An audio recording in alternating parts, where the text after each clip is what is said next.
ভাবুন তো, যদি কারো মাথা থেকে হঠাৎ করেই শিং গজাতে শুরু করে, সেটা কি অশরীরী কোনো অভিশাপ নাকি বিজ্ঞানের অজানা এক রহস্য? অবিশ্বাস্য মনে হচ্ছে, তাই না? বাস্তবে এমন ঘটনা সত্যিই ঘটে থাকে। আজ আমরা জানবো সেই ভয়ঙ্কর অথচ বিজ্ঞান ভিত্তিক সত্য সম্পর্কে।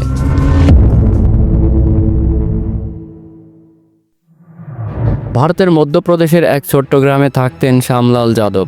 বয়স তার ৭৪ বছর। সাদামাটা এই বৃদ্ধের জীবন হঠাৎই বদলে গেল ২০১৪ সালের এক সকালে।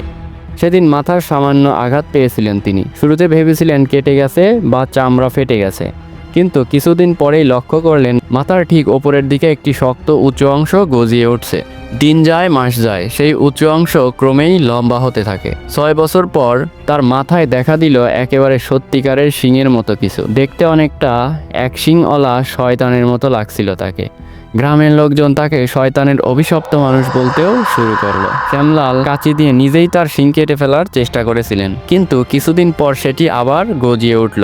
শেষমেশ আতঙ্কিত হয়ে তিনি হাসপাতালে গেলেন। ডাক্তাররা পরীক্ষা করে বললেন এটি কোনো অভিশাপ নয়, বরং এক বিরল রোগ। এর নাম সেবাসিয়াস হর্ন বা ডেভিল হর্ন। এটি পৌরাণিক কাহিনীর চরিত্র নয়, এটি একটি চিকিৎসা বিজ্ঞানের স্বীকৃত এবং দুর্লভ রোগ। ইতিহাস ঘাটলে দেখা যায় প্রাচীন চীনে এবং ইউরোপে অনেকেই এই রোগে আক্রান্ত হয়েছেন।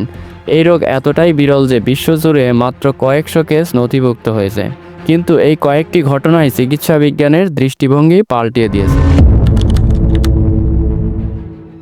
ডেভিল হর্ন মূলত তৈরি হয় ক্যারোটিন নামক প্রোটিন দিয়ে, যা আমাদের চুল, নখ এবং ত্বকের বাইরের স্তরে থাকে। কিন্তু বিশেষ কিছু ক্ষেত্রে শরীরের কোনো নির্দিষ্ট স্থানে এই ক্যারোটিন অতিরিক্তভাবে জমতে থাকে। ফলে গঠিত হয় একটি শিংয়ের মতো শক্ত কোণাকৃতির বস্তু, যা ধীরে ধীরে বাইরের দিকে বেরিয়ে আসে।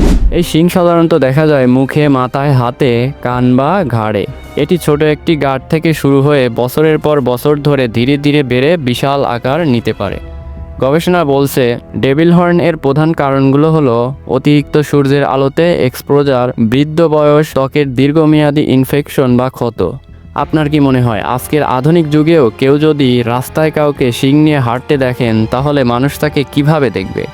একজন রোগী হিসেবে নাকি এক ভয়ঙ্কর কল্পজগতের চরিত্র হিসেবে? প্রতিটি বিরল ঘটনা আমাদের শেখায় স্বাস্থ্য নিয়ে অবহেলা নয়, বৈজ্ঞানিক ব্যাখ্যায় বিশ্বাস রাখতে হবে। বন্ধুরা, এই ভিডিওটি যদি আপনার ভালো লেগে থাকে তাহলে অবশ্যই একটি লাইক দিন। নিচে কমেন্ট করে জানান আপনার কি মনে হয় বিজ্ঞানের অজানা বিষয়গুলো আমাদের কি শিক্ষা দেয়। আর এমনই বিস্ময়কর ও তথ্যভিত্তিক কন্টেন্ট পেতে আমাদের চ্যানেল সাবস্ক্রাইব করতে ভুলবেন না। দেখা হবে পরের পর্বে নতুন এক রহস্য নিয়ে।